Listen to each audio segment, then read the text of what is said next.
Hello అండి, నేను doctor Naini, senior consultant at 49 fertility centre, Karimnagar branch. ఈరోజు మనం ఐవీఎఫ్ తర్వాత అంటే ఎంబ్రియో ట్రాన్స్ఫర్ అయిన తర్వాత ప్రెగ్నెన్సీ టెస్ట్ అనేది ఎప్పుడు చేసుకోవాలి, ఎప్పుడు కన్ఫర్మ్ అవుతుంది ప్రెగ్నెన్సీ పాజిటివ్ వస్తే ఐవీఎఫ్లో సక్సెస్ అవుతుంది, దాని ప్రెగ్నెన్సీలో ఎలాంటి జాగ్రత్తలు తీసుకోవాలి అనే దాని గురించి డిస్కస్ చేద్దాం. సో వన్స్ ఎంబ్రియో ట్రాన్స్ఫర్ అయిన తర్వాత మీ డాక్టర్ మీకు ఒక 15 days వెయిటింగ్ పీరియడ్ అంటే ఆల్మోస్ట్ ఒక 2 weeks తర్వాత మీకు ప్రెగ్నెన్సీ టెస్ట్ సజెస్ట్ చేస్తారంటే సీరం బీటా హెచ్సిజీ అని ఒక బ్లడ్ టెస్ట్ ఉంటుంది, దీన్ని అడ్వైస్ చేస్తారనమాట. సో ఈ 2 weeks వెయిటింగ్ పీరియడ్ తర్వాత చాలామంది ఆతృతతో యూరిన్ ప్రెగ్నెన్సీ టెస్ట్ కూడా చేసుకుంటారు. అంటే దీంట్లో కూడా మనకి రిజల్ట్ అనేది తెలుస్తుంది. కాకపోతే ఏంటంటే చాలాసార్లు ఈ యూరిన్ ప్రెగ్నెన్సీ కిట్స్ అనేవి కరెక్ట్గా ఉండకపోవచ్చు, ఫాల్టీ కిట్స్ ఉండొచ్చు. సో మనకు కన్ఫర్మ్గా ప్రెగ్నెన్సీ పాజిటివ్ వచ్చిందా లేదా అని తెలుసుకోవాలి అంటే blood test serum beta HCG అనే బ్లడ్ టెస్ట్ చేయించుకోవాలి. సో ఈ బ్లడ్ టెస్ట్లో మీకు పాజిటివ్ అని వచ్చింది అంటే అది ఆ రోజు ఇంకా మీ భార్యాభర్తలకి అండ్ మీ కన్సల్టెంట్ డాక్టర్కి కూడా మోస్ట్ హ్యాపీయెస్ట్ డే అన్నట్టు. సో ఇలా ప్రెగ్నెన్సీ వచ్చిన తర్వాత మరి దాన్ని ఎలాంటి జాగ్రత్తలు తీసుకోవాలి, దాన్ని ఎలా కాపాడుకోవాలి అనే అది అందరికీ ఉంటుంది. So once pregnancy beta HCG confirm అయిన తర్వాత మీ డాక్టర్ మీకు మళ్ళీ ఒక 48 hours తర్వాత ఈ టెస్ట్ రిపీట్ చేయమని చెప్పొచ్చు. ఎందుకంటే నార్మల్గా ప్రెగ్నెన్సీలో ఏమవుతుందంటే ఈ బీటా హెచ్సిజీ అన్న హార్మోన్ ఎవ్రీ 48 hoursకి పెరుగుతుంది, అంటే డబుల్ కన్నా ఎక్కువ అవుతుంది, 60% కంటే ఎక్కువ అవుతుంది అనమాట. సో మీరు మళ్ళీ రిపీట్ టెస్ట్ 48 hours తర్వాత చేయించుకున్నప్పుడు ఆ బీటా హెచ్సిజీ అనేది పెరుగుతుంది, డబుల్ కన్నా ఎక్కువ అవుతుంది అంటే మీ ప్రెగ్నెన్సీ అనేది మంచిగా పెరుగుతుంది అని అర్థం అనమాట. సో మరి ఎలాంటి జాగ్రత్తలు తీసుకోవాలి ఈ టైంలో అంటే యూజువల్గా మీకు ఎంబ్రియో ట్రాన్స్ఫర్ చేసిన తర్వాతనే మీ డాక్టర్ మీకు ఒక ప్రిస్క్రిప్షన్ ఇస్తారనమాట. దాంట్లో ఏంటంటే హార్మోన్ ట్యాబ్లెట్స్, ఇంజెక్షన్స్ ఇవన్నీ ఉండొచ్చు. ఇవన్నీ మీరు క్రమం తప్పకుండా కరెక్ట్ టైంలో మిస్ అవ్వకుండా తీసుకోవాలి. మళ్ళీ అగైన్ ప్రెగ్నెన్సీ పాజిటివ్ వచ్చిన తర్వాత కూడా మీకు సేమ్ మెడికేషన్ కంటిన్యూ చేయాల్సి ఉంటుందన్నమాట.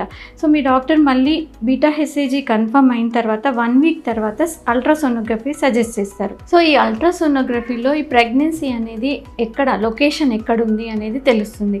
దీంతోపాటు సింగిల్ శాక్ వచ్చిందా లేకపోతే ట్విన్ శాక్స్ ఉన్నాయా లేదా అనేది తెలుస్తుందన్నమాట. సో అగైన్ మళ్ళీ ఈ స్కాన్ తర్వాత మళ్ళీ 2 weeks తర్వాత అంటే ఆల్మోస్ట్ ఒక 6 to 7 weeks టైంలో మళ్ళీ సోనోగ్రఫీ ఉంటుందన్నమాట, అల్ట్రాసౌండ్. దీంట్లో మనకి హార్ట్ బీట్ వచ్చిందా లేదా, లోపల పిండానికి హార్ట్ బీట్ మొదలైందా లేదా అనేది తెలుస్తుంది. సో వన్స్ హార్ట్ బీట్ వచ్చింది అంటే ఇంకా మీ ప్రెగ్నెన్సీ కన్ఫర్మ్ అయిపోయినట్టు అనమాట. సో దాంతోపాటుగా ఈ టైంలో మీకు ట్విన్స్ ఉందా లేకపోతే సింగిల్ ప్రెగ్నెన్సీ ఉందా, ట్రిప్లెట్స్ ఉందా అనేది కూడా తెలుస్తుంది అనమాట.